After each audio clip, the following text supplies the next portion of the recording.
Hello, and welcome to the Fighting Moose Podcast. I'm your host and narrator, Jason Hendrickson. This is a podcast where I retell stories, some fictional and some historical, that can be enjoyed by people of all ages. So I totally just stumbled somewhat randomly on today's stories. First, I typed in animal stories in the Gutenberg website search bar, and then I hit enter. When the list populated, the book, The Legends of the Iroquois, written by William Walker Canfield, popped up on that list.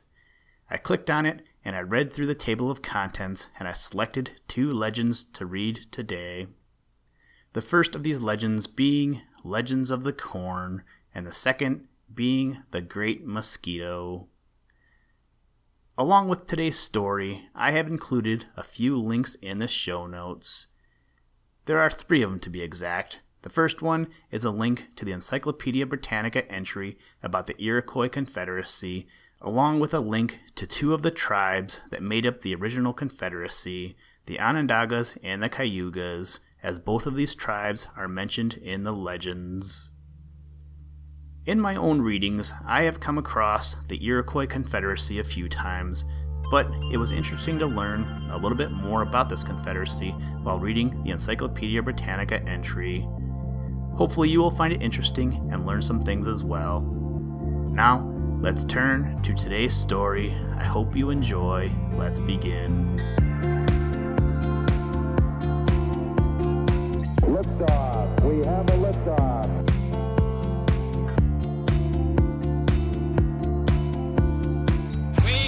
To go to the moon in this decade and do the other things, not because they are easy, but because they are hard.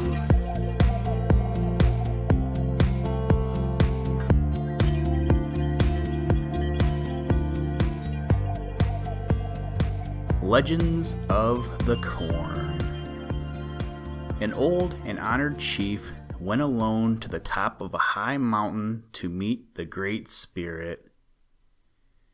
The chief told the Great Spirit that the red men were tired of the roots and herbs which, with the fruits that grew on the trees and the bushes, made up their food, and he asked the Father to send them some of the food used in the happy hunting grounds. The Great Spirit told the chief to take his wives and papooses and go forth in the moon of rains and stand on one of the plains, not moving from the place where they stopped for the space of 3 suns. Then the Great Spirit would come and give the Indians food. The chief went back to his people and told them what he had heard from the Great Spirit. When the moon of rains came, they did as the chief had been directed. In 3 suns, all had fallen asleep. They were left undisturbed by the Indians, for this peculiar manifestation was regarded as a mark of especial favor.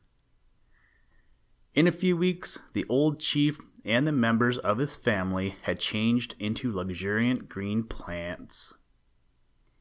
The council assembled, sent the wise men to visit the field, and what they found there was corn. Long and earnestly a young brave wooed a beautiful maiden, and at last gained her consent to live with him in his wigwam. But the days and nights were lonely without her, and the young brave could not remain away from her lodge.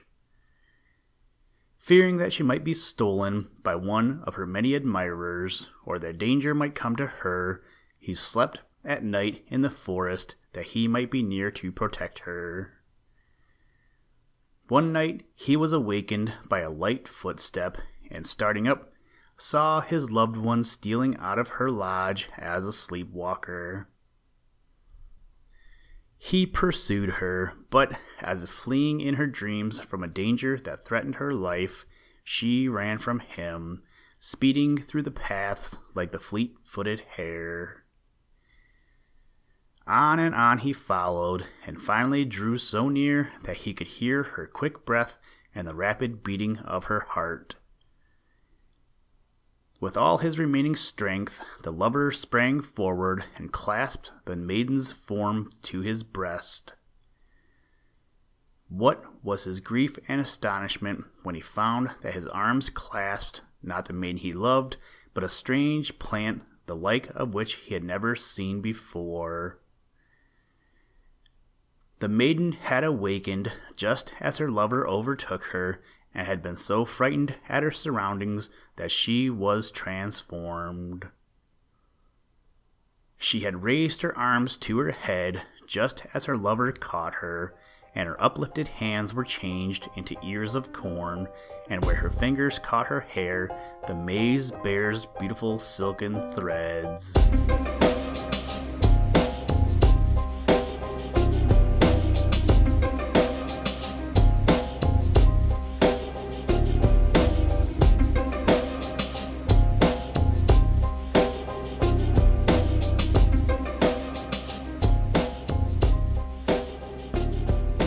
The Great Mosquito.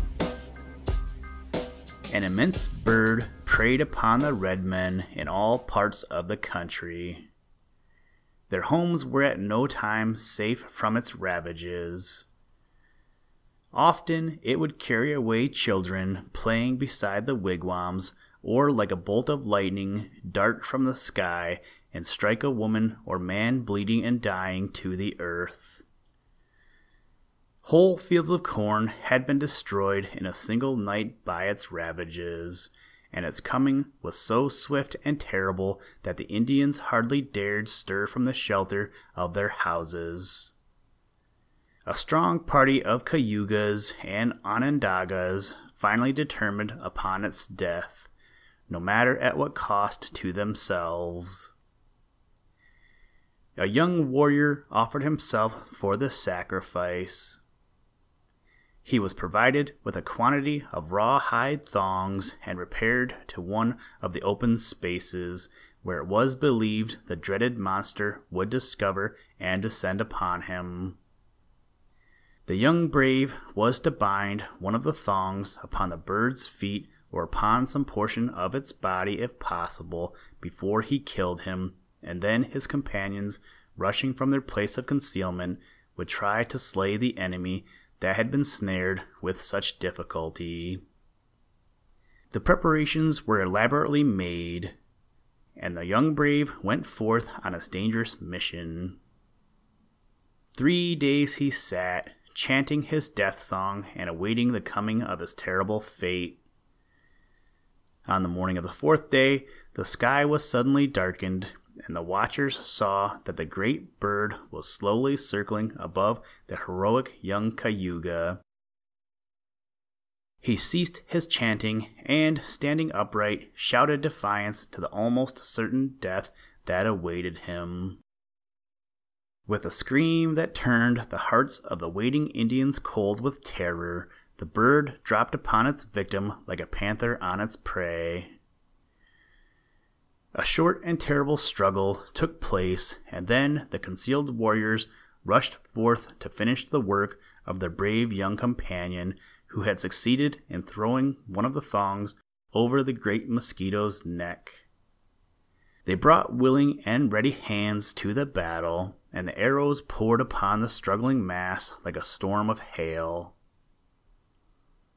After a long encounter, the bird was killed, and the young Cayuga smiled in triumph as his last glance rested upon the deadly body of the monster. Runners were at once dispatched to the villages to inform the Indians of the victory, and soon vast numbers of them came to look upon their long-dreaded enemy that had been slain at such cost. Its body was larger than that of the largest bear they had ever seen, and the breadth of its outstretched wings was as great as the height of 3 men. Its talons were as long as arrows, and its monstrous beak was lined with sharp teeth. There was much rejoicing over the Great Mosquito's death, and for several days feasting and dancing were held in honor of the bravery of those who had rid the country of such a terrible scourge. Soon, however, swarms of the poisonous little flies that had been the pests of all nations since that time infested the woods, and the Indians discovered that they came from the body of the dead bird. Too late they realized that the body of the Great Mosquito should have been burned when it was first slain, for fire is ever the destroyer of evil spirits. Listen, Tranquility Base here. The Eagle has landed. That's one small step for man. One giant leap for mankind.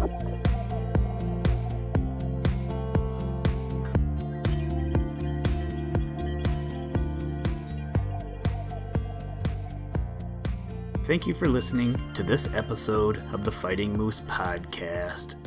Please join us next time as we read another exciting story. Today's music was provided by the artist Analog by Nature, and the audio clips were provided from NASA.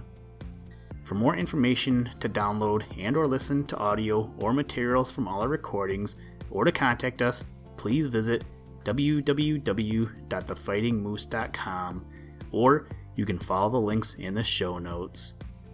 If you enjoy the podcast, please leave us a review wherever you get your podcast or on iTunes, and tell a friend. Thank you for your patronage, and as always, try and do a random act of kindness every day. Mission complete, Houston. After serving the world for over 30 years, the space shuttle turned its place in history and it's come to a final stop.